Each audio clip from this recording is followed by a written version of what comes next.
plan to be here all day. It's not recording, and really just enlightening and informing, voters of how we can keep control of our government and not let it be bought out. So you just went to vote? I just went to vote in my precinct, and so also I've got my little I voted.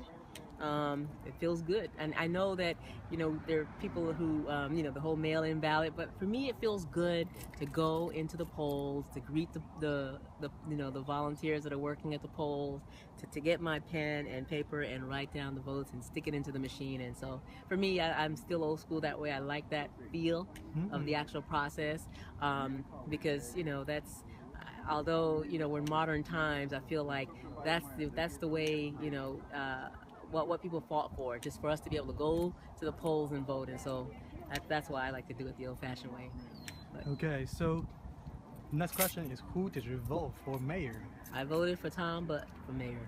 And What about council members? and for council members, I voted for myself, of course. I voted for Eduardo Martinez, and I also voted for Gail McLaughlin. And then for the 2-year seat, I voted for J.L. Myrick, because I feel like that's the team of people who are going to make sure that the interest of Richmond residents are represented. And I believe that those are the people who are going to hold Chevron accountable for doing the right thing where Richmond is concerned. Okay. And what about Measure U? And I voted yes for Measure U, because desperate times, I believe, requires desperate measures. And although I don't like new taxes, I believe that the majority of the taxes are going to come from people who don't live in Richmond.